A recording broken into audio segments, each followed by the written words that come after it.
Ross Kay just asked me about whether I can find data to show the relationship that I argue exists between the rate of change of mortgage credit and house prices. And he said, can I find that data anywhere outside Canada? And I said, well, you can't actually find that precise data, but you can approximate it using data on household debt, and I'll show that when I come back shopping. So I'm back from shopping. Let's now take a look at it.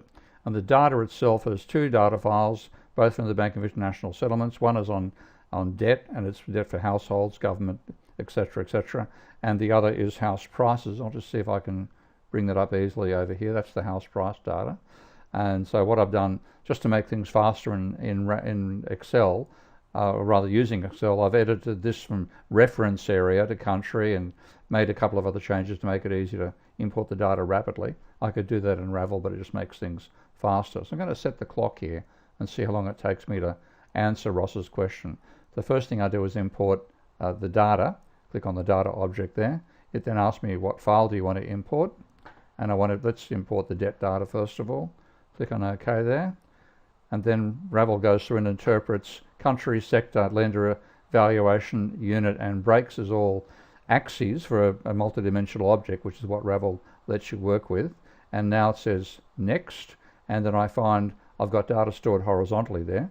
And I'll just say, well, that's actually date data, and that's a time dimension, and its format is the year, a dash, the letter Q, and the quarter, numeric number for the quarter. Click on import.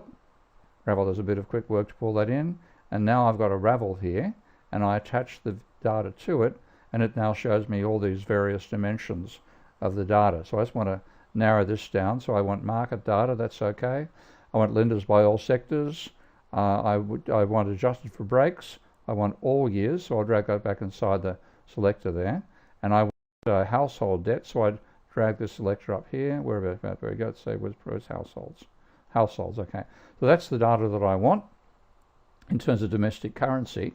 So I'm now going to attach a lock to the output of that Ravel and call this debt and subscript household and superscript DC for domestic currency.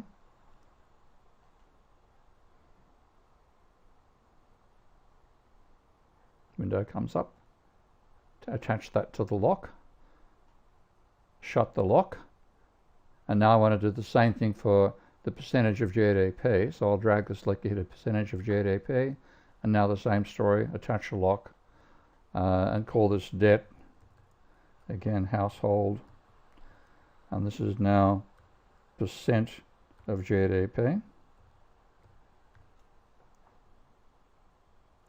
And I left out a curly bracket there, so I've got to type that back in. Curly brackets say subscript or superscript all the text within these curly brackets. Form comes up again, I can just attach it straight away. And now I've got debt by households and debt by percentage of GDP. That's enough to bring in the debt data. Let's now bring in the house price data, so another import. Check the file again. I want house prices this time. This time Ravel makes a mistake. It treats breaks as data, so I've got to say no, it's actually data, it's an axis.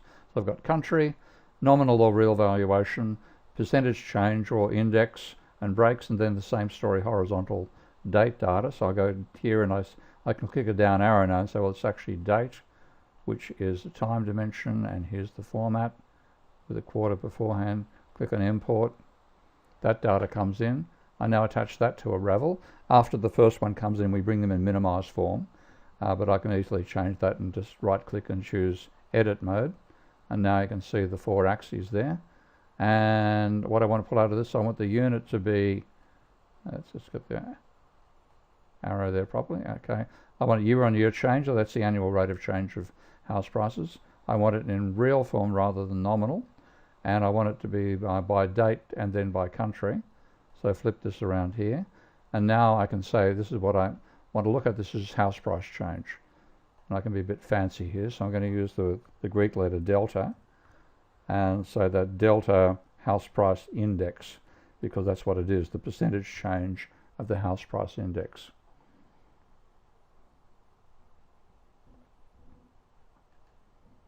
Attach that to a lock, and now I've got the data I need. It's taken 4 minutes. And let's just now go back and see this in small scale. And what I need to do actually is also find out GDP, because what I'm looking at is the annual change in the change in the level of household debt. Because, and I want to divide that by GDP to get it from domestic currency to a percentage, but I don't actually have any GDP data. Not to worry, because I've got debt, household debt in domestic currency here, and I've got debt as a percentage of GDP in here, and if I divide one by the other, let's type a divide key to bring that character up, and put that through a percentage operator to compensate for the fact I'm dividing by percentages rather than a fraction, that is GDP. So just to illustrate that, attach that now to GDP, and that has actually calculated the GDP for 48 countries over 335 quarters. Try doing that in Excel. Let's now go a bit further. So I've got GDP and I've got debt in households here. And what I want is the change in debt. Actually, I wanted the change in the change in debt.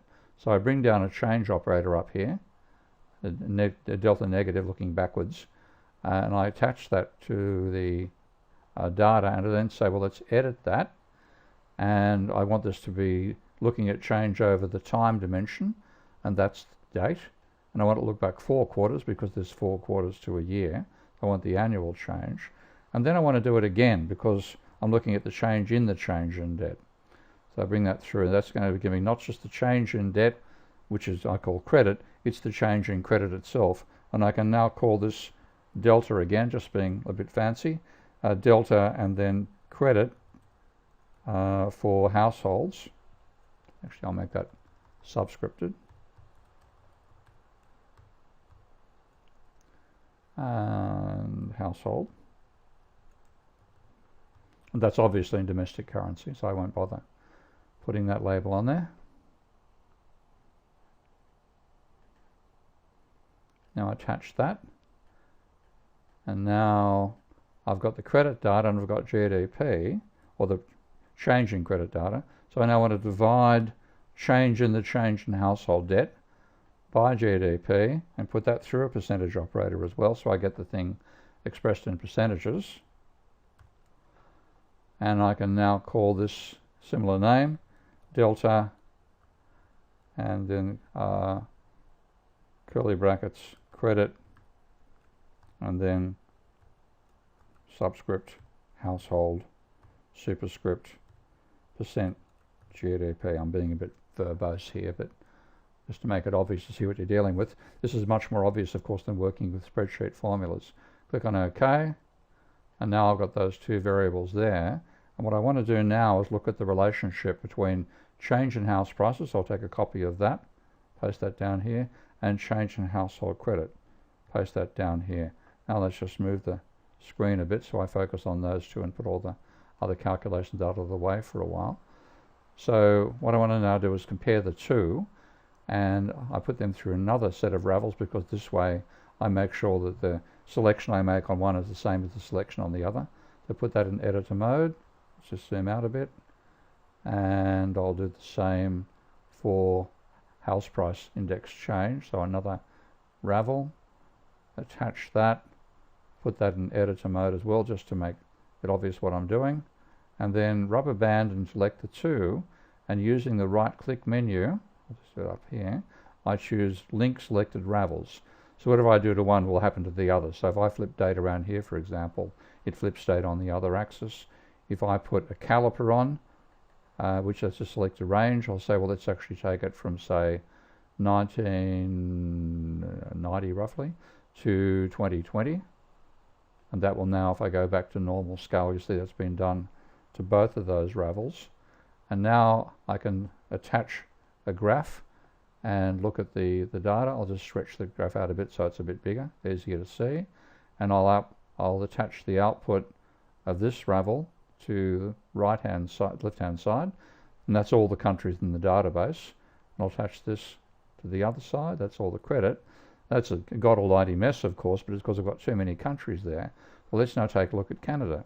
So I grab the selected dot and drag it down, and there we find Canada.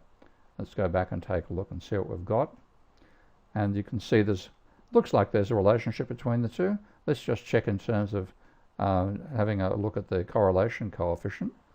So I bring the correlation operator down and then attach the output from that Ravel and the output from that Ravel, and now put on a sheet so I can see the result, attach that and hit the recalculate key, and that's the correlation of change in house prices, change in the change of level of mortgage debt for Canada between 1989 and 2020. Let's just see, I'll bring it back a bit, hang on, I want to just reduce the range to 2015 and get us across the financial crisis itself, slightly larger but not much larger.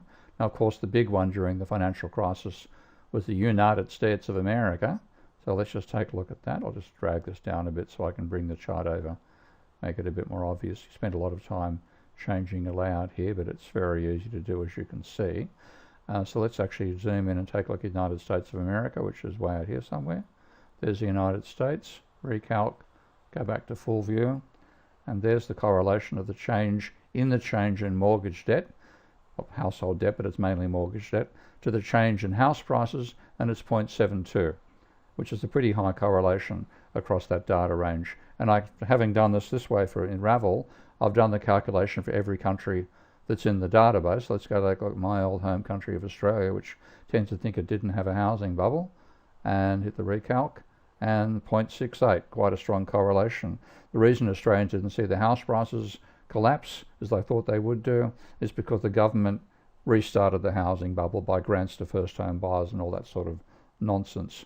And let's take a look at a couple other countries. It's Spain, for example, which had a really big bubble. Okay, there's Spain.